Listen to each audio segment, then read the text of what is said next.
Daybreak Africa is your one-stop top-notch breakfast show that brings you all the interesting stories happening in and around Africa. Because we have all the morning essentials, including the latest news, sports, weather, and events. And of course, the people. Daybreak Africa on Television Nigerian. Weekdays, 9 a.m. to 10 a.m.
Good morning, Abuja. Good morning, Nigeria. Good morning, Africa. This is Daybreak Africa on Television Nigeria, and it's actually a very bright and beautiful Thursday morning, the 30th day in the month of July 2020. My name is Elvis Oga, and I'd like to say thanks a lot for joining us on the program this morning. Concerns are being expressed concerning the Boko Haram amnesty program by the federal government of Nigeria, with the recent development of a repentant Boko Haram allegedly killing his father after being reintegrated back to the society. And that has attracted a series of more criticism from different quarters and different individuals and different groups in the country concerning the continuous investment or continuous channeling of the nation's resources into rehabilitating these people to be reintegrated back into society. Recall that a couple of weeks ago, similar feelings were actually expressed concerning that, for the fact that there were some allegations that they don't really retrain the female repentant Boko Haram before being reintegrated back into the society. And particularly, Senator Ali Dume voiced out his concern yesterday on the BBC Hausa radio program yesterday concerning what the government ought to do and what they ought not to do regarding repentant Boko Haram members. Most Nigerians feel, even though in line with some international best practices, it is not out of place to see how these people can be rehabilitated and then being reintegrated back to the society. But most from reports and then out of event, under study and under survey for some times, most of them don't really appear to be truly repentant. We've had series of stories where most of them, after claiming to be repentant, go back into joining the bandit or joining the sect back, and still it's more like a situation of going around the same circle and expecting different results. So what most Nigerians are actually looking at the moment is looking for a way how to stop people into being members in the first time, and you now look at some of the indices that could actually lead people into joining groups like this. We talk about the issue of ignorance, we talk about the issue of illiteracy, we talk about the issue of unemployment, which people roaming the streets are easily cajoled and being allowed to join groups like this. Nigerians are still expressing their concern and then expressing their thought concerning that, and more like an outright ceding, but concerning some of the clauses in the loan. If Nigeria fail to meet up with their own agreement or in their own side of the bargain, then the sovereignty of the Nigeria has been ceded. What has been generating a whole lot of concern is the fact that the Senate or the National Assembly are alleging that they were not duly informed before those loans were obtained, taking into consideration that they have the prerequisite to carry out oversight function concerning some of those decisions that has to do with our nation, and then before such loans can be obtained, they are part of the obligations that need to be fulfilled from the legislative arm, which there are a series of allegations that has not been properly done.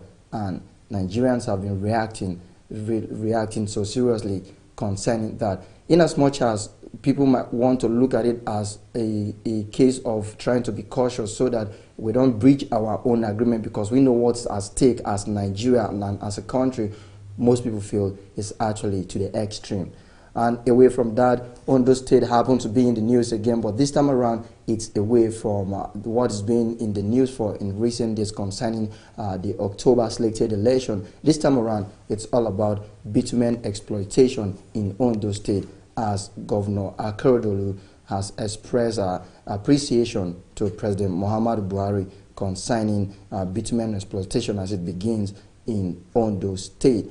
And coming at this time, people are feeling it's more political than intentional, but in the long run, it's an addition to the nation's channel of generating revenue or making sure that our resources are being shored up. And I saw a couple of breakdown how the whole exploitation process began way back in 2017 till 2019 and 2020. We're talking about commencement of the project already.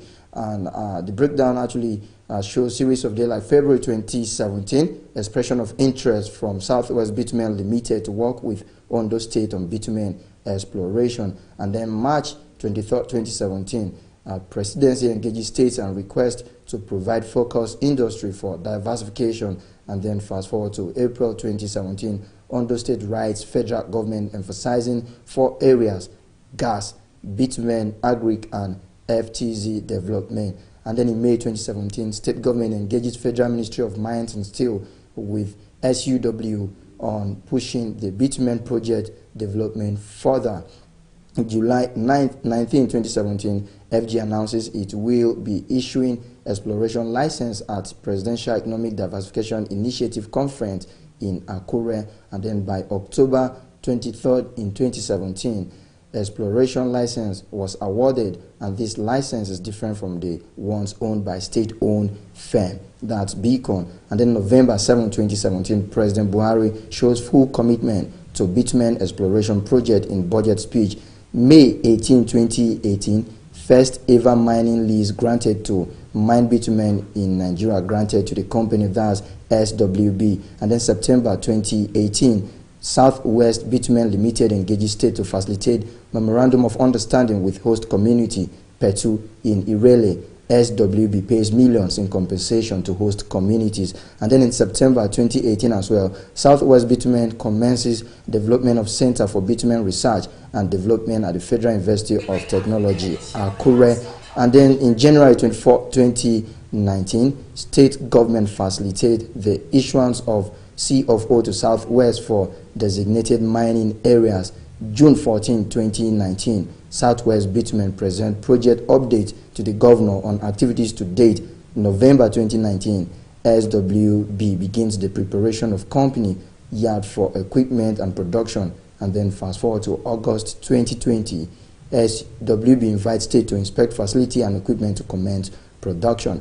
And that's actually the breakdown of how the whole process began way back in 2017, and now we're talking about commencement of bitumen exploration in Ondo State. Lessons to be learned from this is that at the time where we're actually calling for diversification of the economy, even though this is still tilting towards the petroleum sector, if similar method of process can be adopted concerning other sectors like the mining, steel, agriculture, telecommunication, or the tech industries, trust me, we will actually have it good for the country to a large extent. Congratulations to the people of Ondo State. And then away from that, we also talk about a video that was actually trending a couple of days back, about 2 days ago, yesterday, about a little boy who was pleading or begging his way out of beaten by his mom. He has actually bagged an ambassadorial deal with a non-governmental organization, and this is coming at very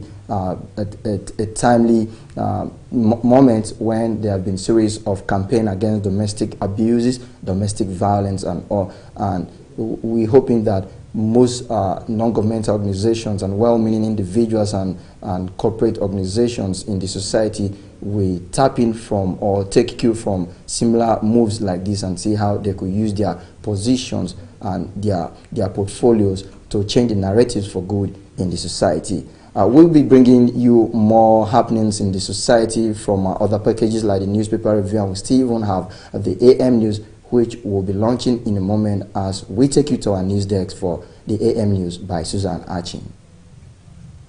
There are a lot of false information about the coronavirus. These are the facts.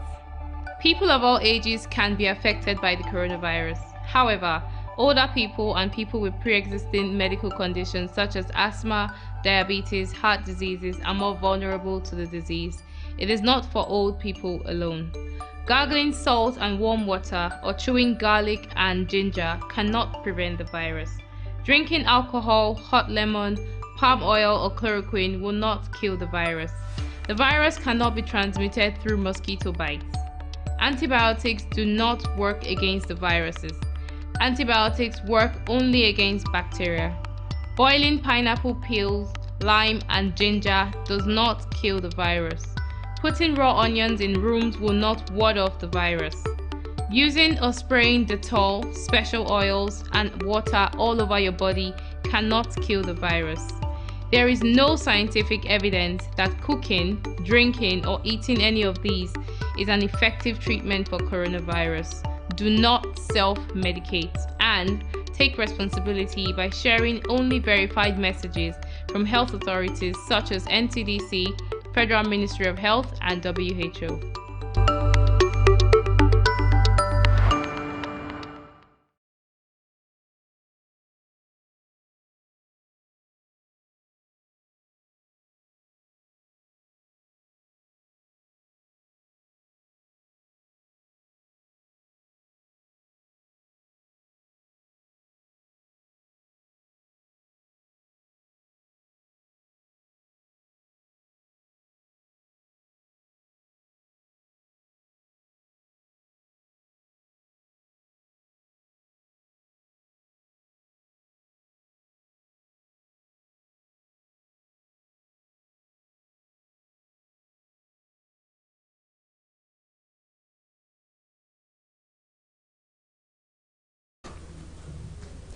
Good morning and welcome to AM News. I am Susan Achin. Nigeria has recorded 404 new cases of the novel coronavirus, bringing its total infections to 42,208.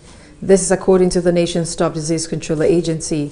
In a tweet on Wednesday night, Nigeria's Center for Disease Control (NCDC) noted that 8 more persons have died from the virus as recovery hits number 19,004. President Muhammadu Buhari will observe the Eid al-Kabir prayers with his family at home, a statement by his senior special assistant on media and publicity, Garba Shehu, said. It will be the second Eid prayers that President will be marking at home with his family since the COVID-19 pandemic disrupted life, infecting millions across the world and thousands in Nigeria. In wishing all Muslims a safe and happy Eid, the President reiterated the protocols as issued by the PTF that large gatherings as much as possible should be discouraged. The Kaduna-Abuja train service has resumed passenger operations nearly 4 months after services were stopped due to the nationwide lockdown imposed as a precautionary measure to contain the spread of COVID-19. The railway opened bookings for passenger services on Wednesday morning with 4 trains a day connecting Kaduna to Abuja. Railway health officials said that coaches in the premises have been decontaminated before the resumption of passenger service. Now, the federal government has announced the date of the examinations for students in various graduating classes in the country. This includes senior secondary school certificate examinations SSCE organized by the National Examination Council (NECO) for students in SS3 and the National Business and Technical Examination Board (NABTEB) examinations. Others are basic education certificate examinations BSCE for JSS3 students and the National Common Entrance Examination NCEE for intending primary school applicants into Unity colleges. The Minister for Education, Chukwuemeka Nwajuba, announced the dates in a statement on Wednesday by the Director of Press and Public Relations at the Ministry. And that's it on AM News. I am Susan Achin.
All right, welcome back from the news desk. If you just joined us, this is Daybreak Africa on television Nigerian. We now take you over to our next package, which is the newspaper review segment, where we take a look at headlines from some of the national dailies. And to begin with, I have the Guardian newspaper right in front of me here with the banner headline, Nigeria-China trade imbalance widens despite currency swap. Above the nameplate, disgraceful rot and stench at NDDC. Story about NDDC still rocking the front page of so many national dailies. Away from that, nation's share of trade volume since 2013 is 11%. China missing in top 10 trading partner chart. You can actually pick a copy of the Guardian newspaper to get the details of these stories we just brought your way and even more. Moving on to the next one, we have the Daily Trust newspaper with the following headlines. Just below the nameplate, 2023, Ohaneze, APC, PDP tackle Mamandaura over zoning. Dogara not in tune with happenings in Bauchi. That is coming from the governor of the state. And World Bank approves $500 million for girls' education in Kano, Kaduna, and 5 others. The banner headline, or the big bold headline we have from the Daily Trust this morning reads, gunmen kill 13 family members in Kogi, 4 cops in Ebonyi. 142 killed, 44 kidnapped in North in 1 week. That is coming from a report. Bandits planning to attack southern Kaduna at Salah, and that's coming from Reps. Rejig security apparatus, NLC tells Buhari. And we have the picture story still talking about pilgrims at Arafat with the caption, 1,000 Hajj pilgrims at Arafat today. Below the picture story, dormant loans hit 1.2 trillion naira as experts differ on plans to debit defaulters. Beside that, 20-year Down syndrome patient raped in Ogun. Then from Borno State, Zulum escapes Boko Haram ambush. That story can be found on page 4. You can do well by picking a copy of the Daily Trust for details of these stories and even more. Away from that, let's take a look at headlines we have from the Daily Sun. Beside the nameplate, gunmen kill policemen in Ebonyi, attack bullion van, murder 13 family members, 1 other in Kogi. And that story can be found on page 5 and page 28 of the Daily Sun. The banner headline is talking about minimum wage with the caption, Labour declares war on governors, resolves to short state paying old salary. And below the picture story, Lagos makes U-turn, OK's boarding for exit student. Schools to resume August 3. Bauchi holds local government election October 17, replies Dogara. And we also have these stories here. Buhari bows Salah homage, Kalu seeks prayers for nation. That's on the page 26 of the Daily Sun. And below that, Federal Executive Council approves release of 8.64 billion naira for Siemens electricity deal. You can check that out on the page 6 of the Daily Sun. And I'll take this last one here. 499 local government areas in 28 states at flood risk, federal government warns. That story can be found on the page 8 of the Daily Sun. And on to the next one, the Punch newspaper. Above the nameplate, borrowing, give us option to China, Amechi tells National Assembly. Current security system not working, NLC tells of federal government. And that story is on the page 10 of the Punch newspaper. And on the page 2 of the Punch newspaper, you will find the story, Magu ordered my detention after I demanded 763 million naira legal fee.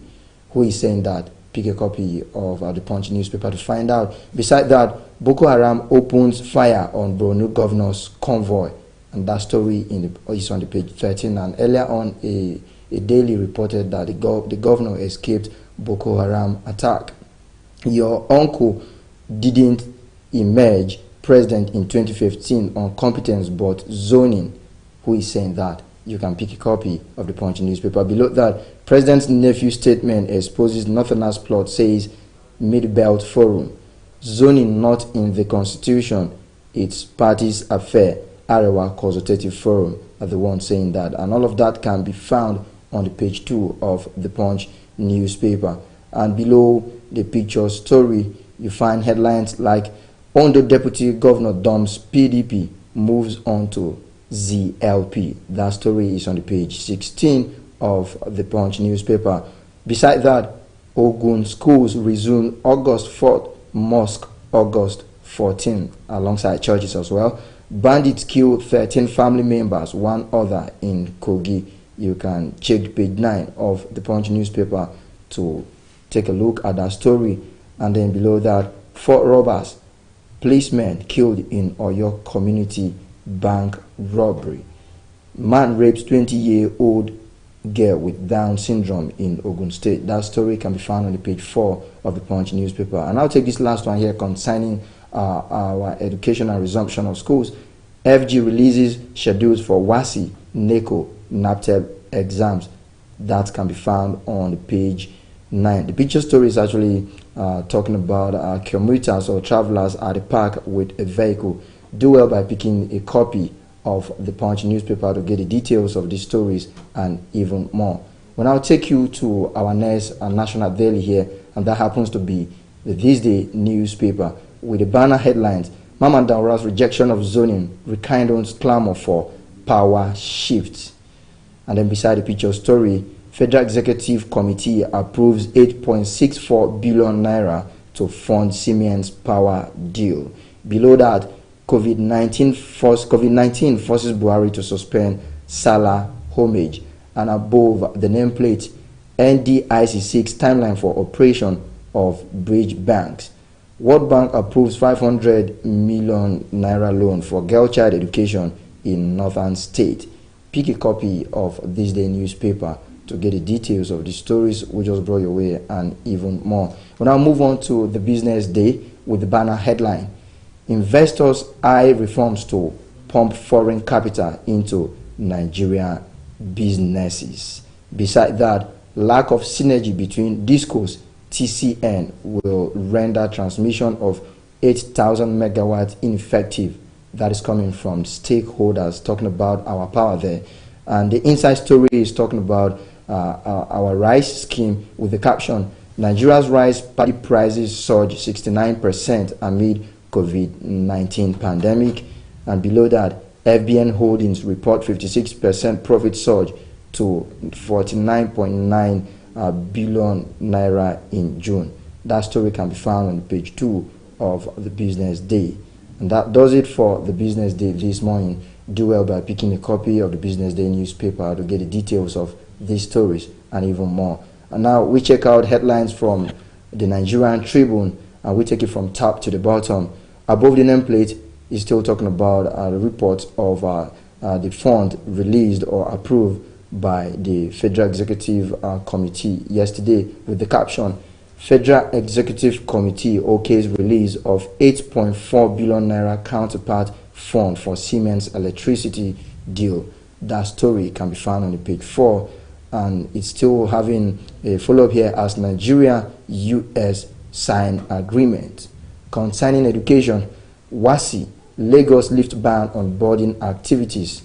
And then we have NECO exam begin October 5. Common entrance exam holds October 17. You can check page 8 of the Nigerian Tribune for details of that particular story in case you have children, candidate or wards that are to sit for any of these exams we just talked about.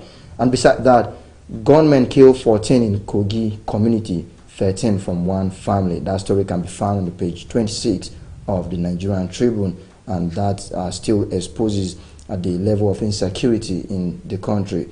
That's more like a call for the appropriate authorities to wake up and then do the necessary. Below that, 17 political parties submitted nominations for Ondo governorship election. That is coming from INEC, and that story, it's on the page 25 of the Nigerian Tribune. Beside that, COVID-19, I won't receive Salah homage, says Buhari. Ogun reopens worship centers August 14. We still have a report coming from concerning Ekiti State here with the caption 3,443 apply for a Motekun job in Ekiti. Talking about local security, there we all remember the Operation Ametokun that was widely debated starting from last year, and then gradually we're seeing how the programs concerning that is being unfolded.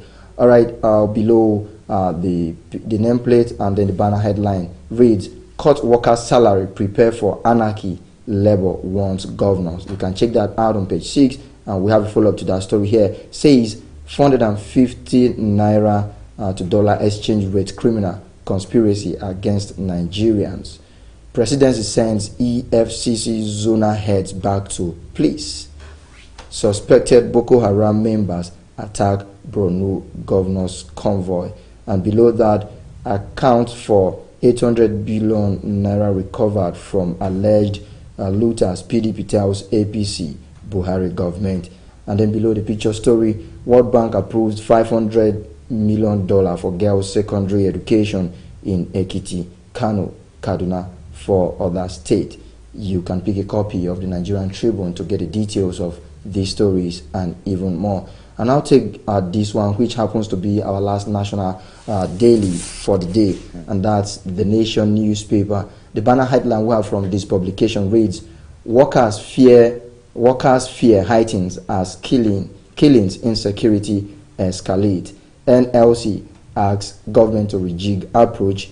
Southern Kaduna fears attack during Eid, all right, and then Borno governors convoy attacked. Family of 13 killed in Kogi, 4 policemen in Ebonyi. Sad report there coming from Kogi and Ebonyi. 13 from just one particular family is quite a huge number, and our heart goes out to the family as well. We expect that the appropriate authorities do the needful to get to the root of the situation and see how justice can actually be obtained concerning that. And then concerning the Federal Executive Committee, we have a report here, a story here from the Nation newspaper about that with the caption, Federal Executive Council OK's release of 15.21 million euros, 1.708 billion naira for power deal, packed with Siemens target 25,000 megawatts by 2025. And beside that, Ogun warns ahead of August 14 worship centers reopening. Let's take a look at a few more headlines we have from the Nation newspaper, and that's slightly above the nameplate with the caption 2023 All Pro over Mamanda Rouse, no zoning position. You can find that on the page 8 of the Nation newspaper. And beside that, Buhari urges low-key Eid celebration, no visitors for president. That can be found on the page 26 of the Nation newspaper. And I'll take this last one here. FPN Holdings post 49.5 billion naira PT profit in 6 months. Please recall 20 top zonal officer from EFCC. Check page 28 and 25 respectively for the details of those last two stories we just brought your way. And that does it for the newspaper review segment on Daybreak Africa right here on Television Nigeria. We'll now take you to across Africa for more news. Please stay tuned. We'll be right back. Welcome to News Across Africa on Daybreak Africa. The coronavirus pandemic continues to accelerate with a doubling cases over the last 6 weeks, according to the World Health Organization. The World Health Director General Tedros Adhanom Ghebreyesus said nearly 16 million cases have now been reported to the United Nations Health Agency, with more than 640,000 deaths worldwide. Now, Tedros said he will convene World Health Organization's Emergency Committee on Thursday, a procedural requirement 6 months after the agency's declaration of a public health emergency of international concern made on January 30th for the coronavirus outbreak. The panel will advise him on the pandemic, but he added that the political leadership, educating and listening with communicating, increased testing and hygiene and physical distancing measures have proven effective in some countries that have followed such techniques carefully to fight the outbreak. His party wants him to run but the president of Ivory Coast, Alassane Ouattara, has decided to reserve his decision to seek a third-term mandate for now. Without surprise, the president's RHDP party officially nominated him as a candidate during a convention in Abidjan on Wednesday. In March, Ouattara 76 said he would not run again to give way to the next generation. But everything changed with the death of his prime minister and hopeful successor, Amadou Gon Coulibaly, of a cardiac arrest on 8 July. Ouattara paid tribute to Gon Coulibaly as he thanked his party and asked for a moment of remembrance and reflection before confirming or declining his bid for the next weeks. The Ivorian opposition strongly protests against a third term in office for Ouattara, who has been in power for 10 years. The poll is planned for 31 October. Virus caseload in Madagascar has passed the 10,000 marks as of today, according to Johns Hopkins University tallies. Recoveries have also risen markedly to 6,613 with 93 deaths. The country becomes the second most impacted in the Southern African region behind South Africa, the continent's runaway leader with over 450,000 cases. President Rajoelina, meanwhile, continues his frontline role in leading the fight against the pandemic across the island nation. On Tuesday, he launched a new mobile digital radiology equipment which he said will help the Tanambo Hospital to improve patient care. He has also recently inaugurated a virus treatment center in Mahasima which can accommodate 250 patients with severe forms. In these difficult times, I call on the nation to show unity and solidarity to fight against the pandemic, end quote, he stressed. With the Muslim celebration of Eid al-Adha around the corner, Moroccan farmers were eager to sell their sheep, a way to compensate for their losses during the pandemic as the country's economy became paralyzed during the confinement. But Sunday evening, the Moroccan government imposed travel restrictions in 8 of the country's biggest cities such as Casablanca, Marrakech, and Tangier. The order only 5 hours before it came into application following a spike of COVID-19 infections as the country saw more contamination in the past week than it did in the past 4 months, according to Health Minister Khalid Al-Talib. But the restriction rendered sales almost impossible for the farmers just a day before the Muslim celebration. Now, Malian Prime Minister Boubou Cissé urged political opponents to reconsider establishing a new unity government on Tuesday after their rejection of the most recent compromise proposed to quell the ever-mounting political crisis. According to although standing firm in the non-resignation of President Ibrahim Boubacar Keïta, a non-negotiable for the opponent, he urged them to come on board with the ECOWAS-endorsed plan and prevent any further disputes. He said, in quotes, "I hope that this offer to engage in dialogue that the President of the Republic has already had to extend on several occasions, an offer that we are presenting this afternoon, can be heard by the actors of the M5 RFP. Not only heard but accepted and allow us to emerge from this critical situation in which we find ourselves," end quote, he said. A public address met with another outright rejection by the June 5 movement, who continue to insist that now more than ever, Keïta must step down. The loose alliance of opposition groups and religious leaders has been the channeling deep frustration in Mali over a dire economy, perceived corruption, and a brutal jihadist conflict in the country. Eritrea on Tuesday explained why it has not signed up for the Africa Continental Free Trade Area. The Horn of Africa nation remains the only country yet to sign the agreement, let alone deposit instrument of ratification as of July 2020. According to Information Minister, the country's posture is ingrained in the government of Eritrea's GOE's historic stance in advocating regional integration over such continental aspirations. As at October 2019, Eritrea had failed to sign up to the AfCFTA. The agreement achieved maturity on May 30, 2019 after it received the required number of 22 signatories. In March 2018, 44 government representatives signed the deal at a meeting in Rwanda capital Kigali. The official launch, slated for this year, was pushed to possibly next year due to the disruptions related to COVID-19 pandemic. That is the much we can take on news across Africa. Daybreak Africa continues shortly.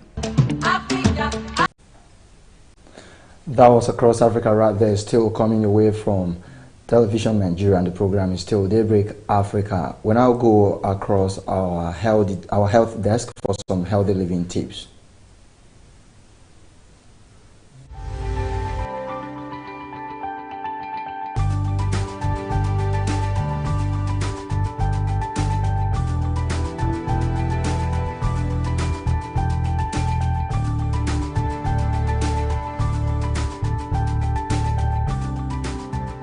The immediate effects of air pollution are hard to ignore. Watery eyes, coughing, and difficulty breathing are acute and common reactions. Welcome to Healthy Living on Television Nigerian.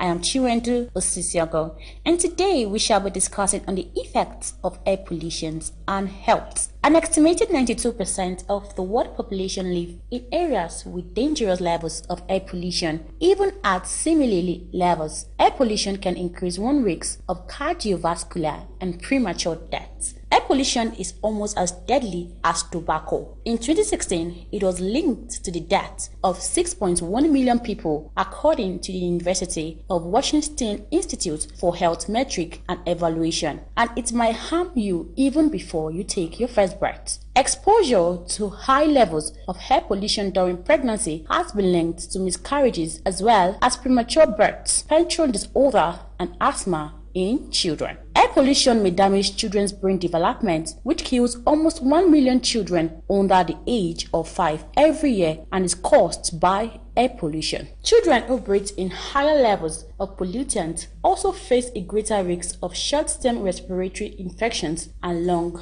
damage. Other conditions associated with high levels of air pollution include emphysema and chronic bronchitis, as well as lung cancer. Pollutants can affect cardiovascular health by hardening the arthritis and increase the risk of heart attack and stroke. And there is even emerging evidence that air pollution may be linked to mental health conditions and degenerate brain disease. How can air pollution damage the body? While air pollution linked to respiratory disease may seem obvious, its relationship to heart, brain, and fetal health is less so. There are at least two possible mechanisms by which air pollution can harm part of the body besides the nasal cavity and lungs. That is, according to Anthony Gerber at National Juris Health Endeavor, the first has to do with inflammation, which is the body's way of repairing itself after an injury or illness. When the toxic soup of chemical particles and liquid droplets emitted by cars, power plants, fires, and factories, known as particulate matter, is inhaled, the microscopic toxic dust can irritate nasal passage and result in an allergic type response to the pollution, with symptoms like coughing and a runny nose. Scientists believe that as the particles make their way deeper into the airways and into the lungs, the body may mistake it for an infection, triggering an inflammatory response. When you have a bad head cold, you feel sick everywhere, and your muscle might ache. Gerber said the same thing can happen when you breathe in pollution. In conclusion, the execution of environmentally friendly practices in Nigeria will help decrease the air pollution crisis in Nigeria that is present in households, businesses, and the outside environment. In order for the elimination of air pollution to be effective, the country must pursue the regulations for all Nigerians. And that's the much we have for you today on Healthy Living on Daybreak Africa. I am Chiwendu Osisiago. Daybreak Africa continues shortly.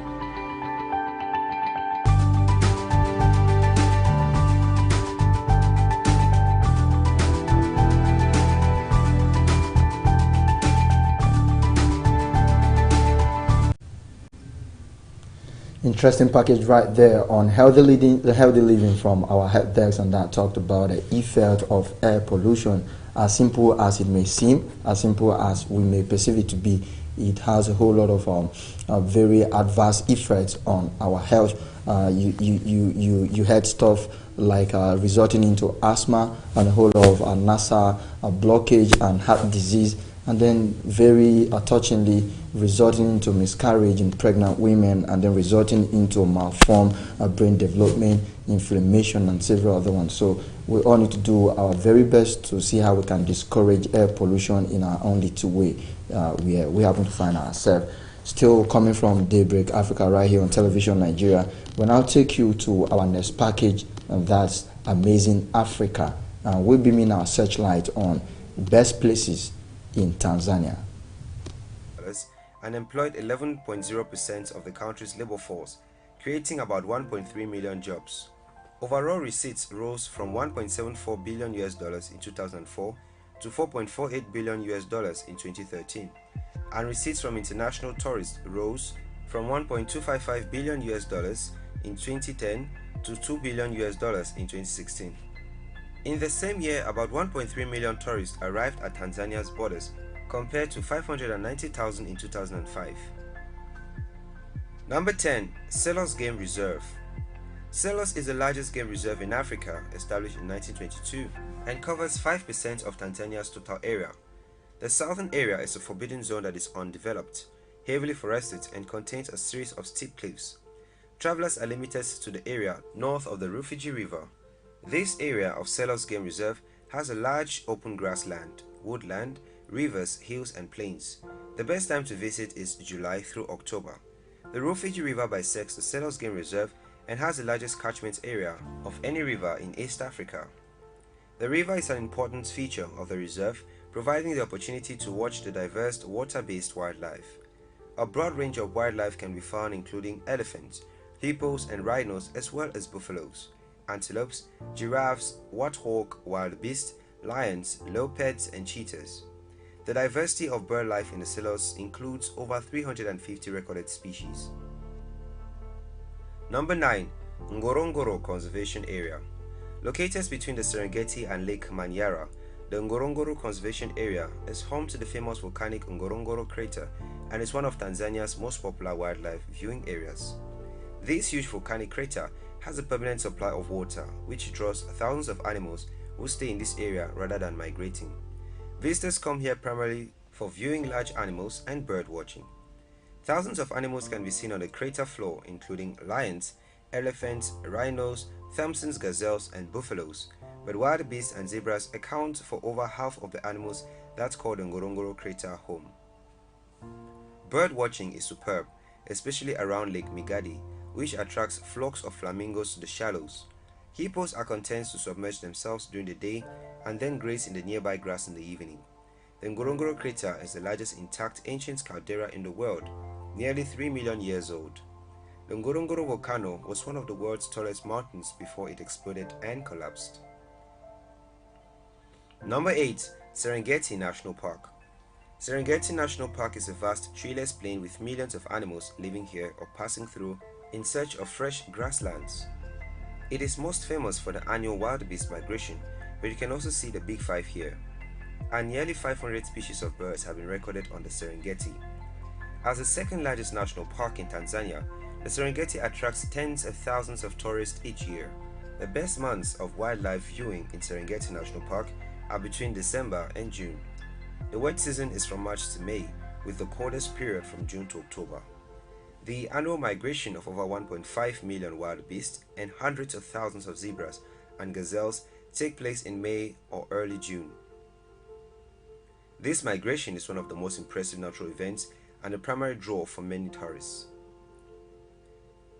Number 7. Tarangire National Park.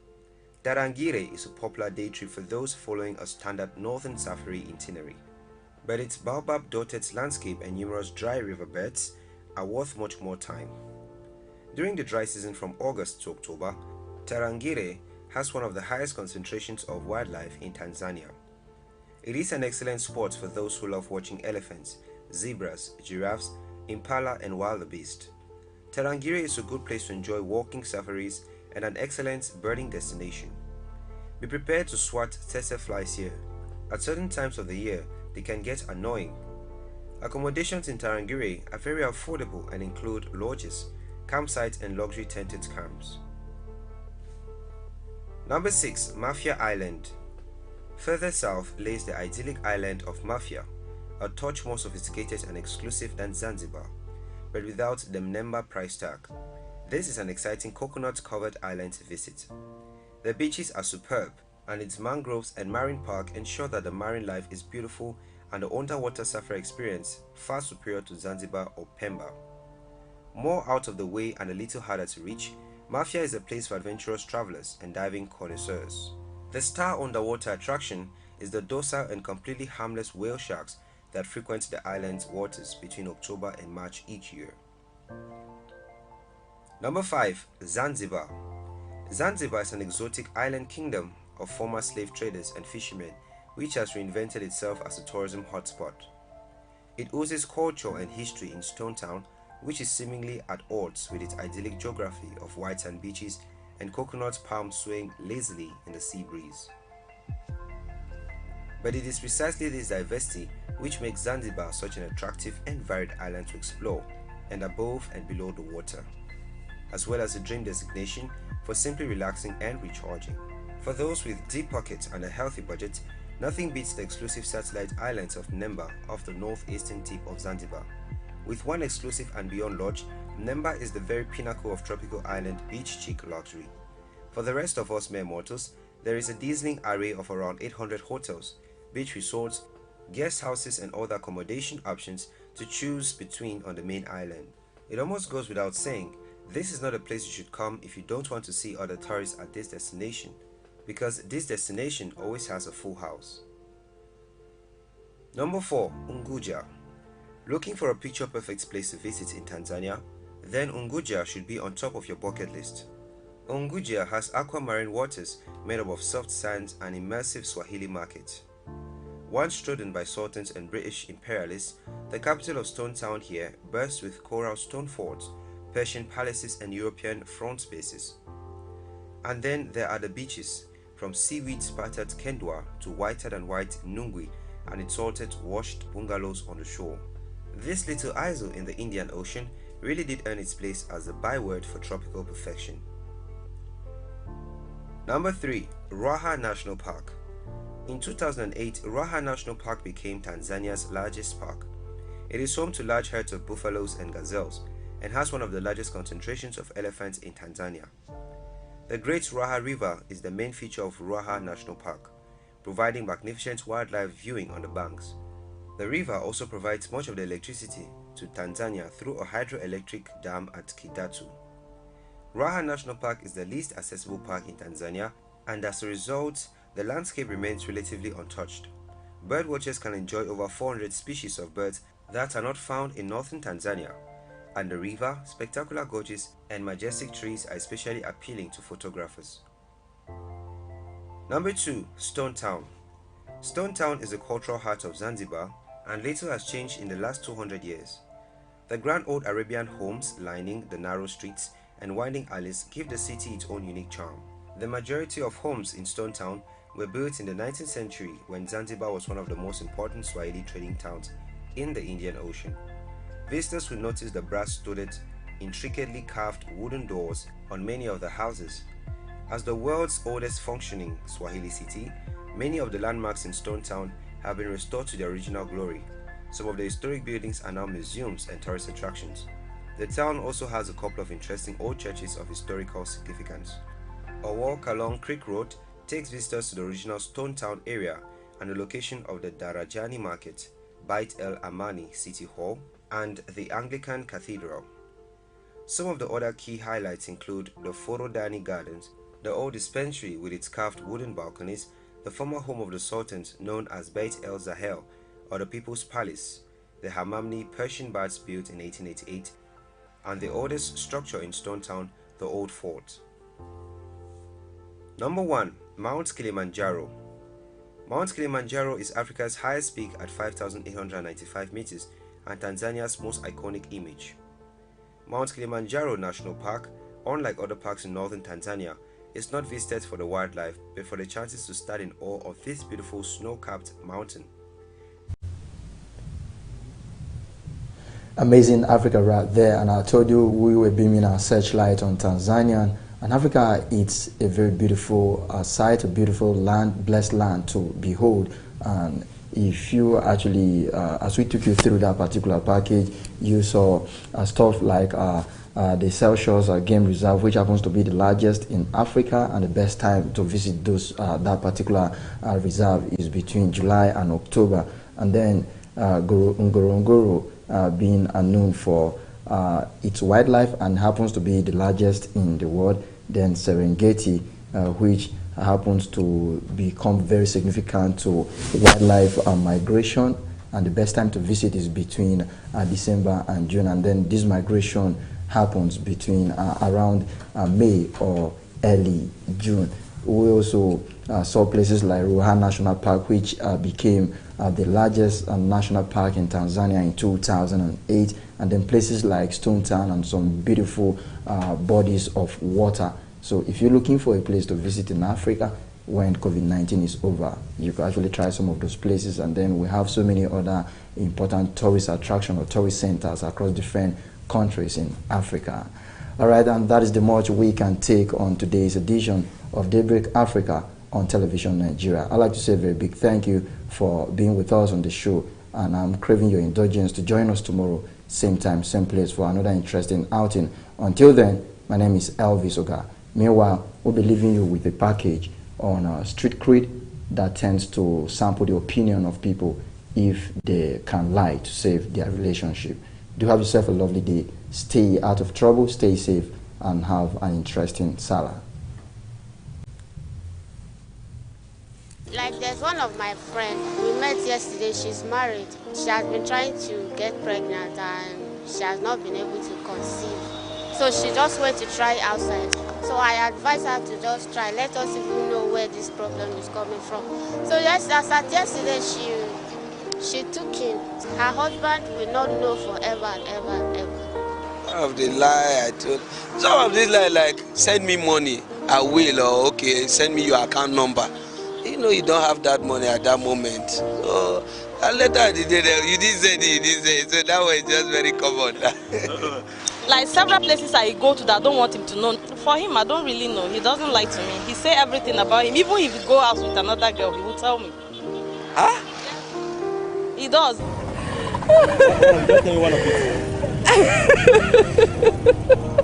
I won't say it. You know, one thing about our society is that if a man commits offense in marriage, they don't even regard it as a serious issue. But a woman commits it, everybody will say, hey, atrocity, abomination, tofiakwa.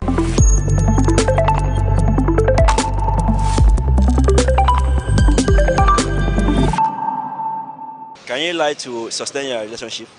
It depends. It depends. If the relationship is worth it, why I can tell a lie to sustain it, yes.